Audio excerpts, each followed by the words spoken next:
मैं हूं निकिता और आप देख रहे हैं सत्यहिंदी.com। चलिए एक नजर डालते हैं अब तक की सुर्खियों पर। पूछताछ के लिए सीबीआई द्वारा बुलाए जाने के एक दिन बाद आज जम्मू कश्मीर के पूर्व राज्यपाल सत्यपाल मलिक दिल्ली के एक पुलिस स्टेशन पहुंचे।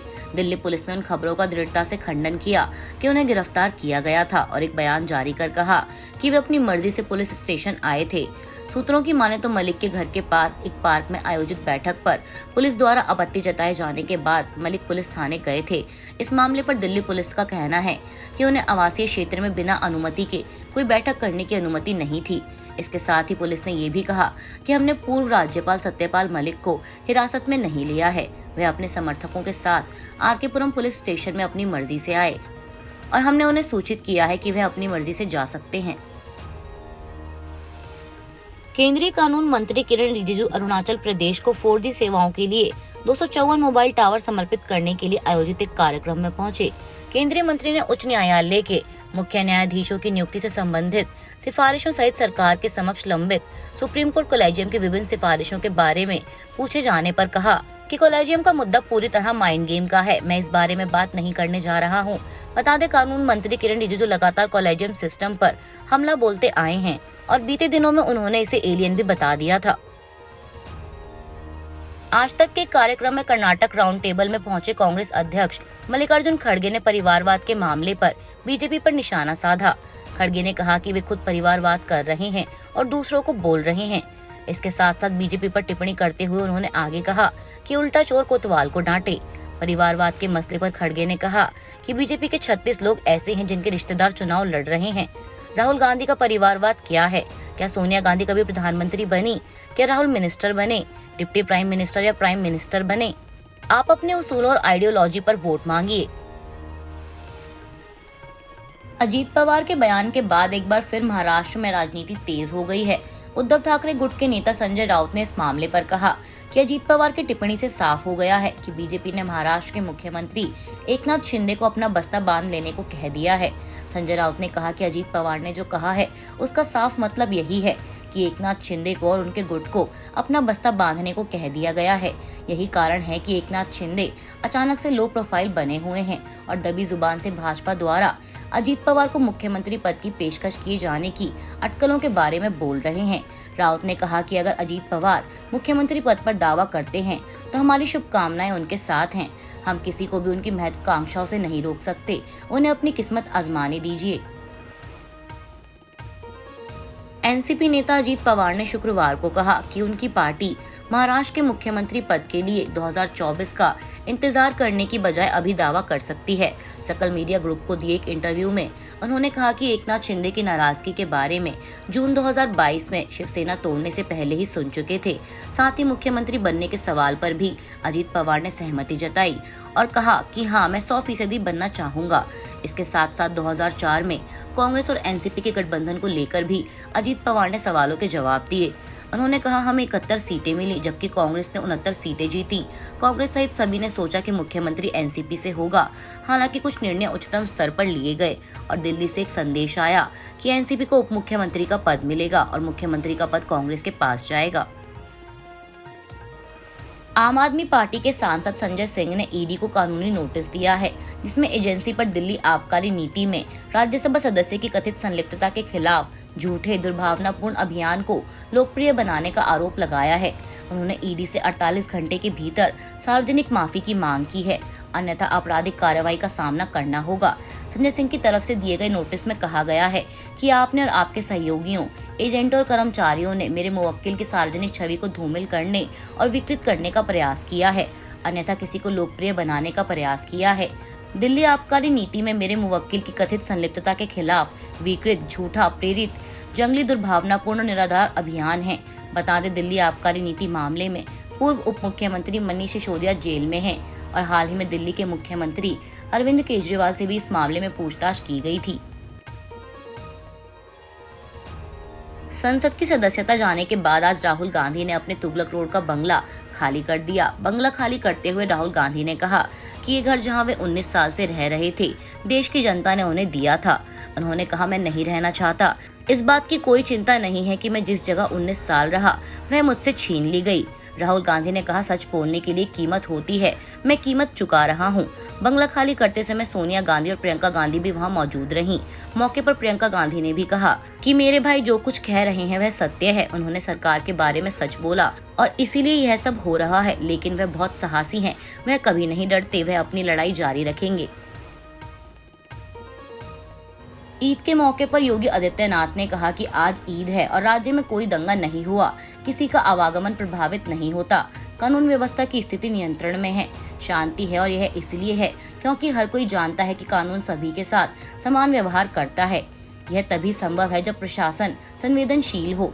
यूपी के मुख्यमंत्री ने आगे कहा कि संवेदनशील प्रशासन ही जन विश्वास का प्रतीक बन सकता है। लोकतंत्र में हम आम जनमानस की उपेक्षा नहीं कर सकते।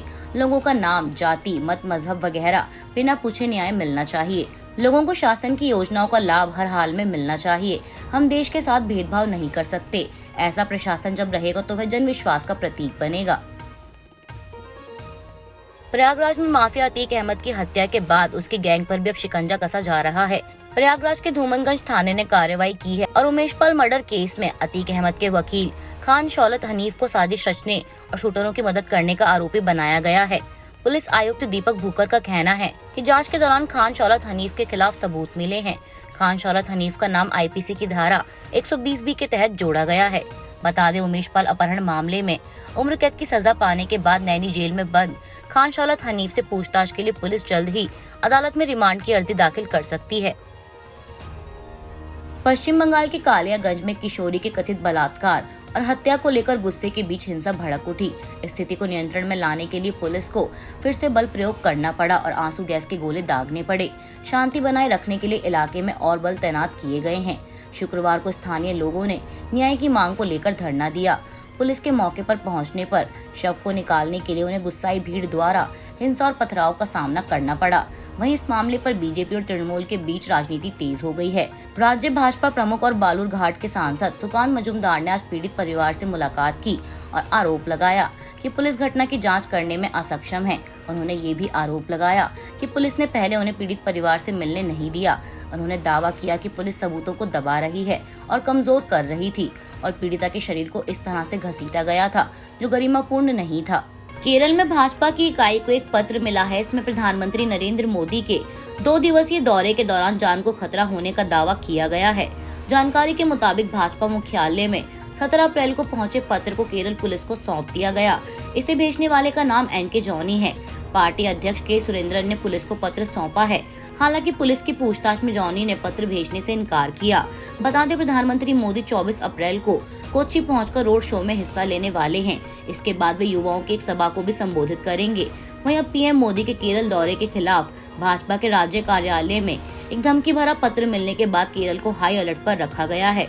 पुलिस ने पत्र में उल्लेखित व्यक्ति की पहचान कर ली है, लेकिन उसने किसी भी संलिप्तता से इनकार करते हुए दावा किया कि उसके विरोधियों द्वारा उसे फंसाने के लिए उसके नाम का इस्तेमाल किया गया।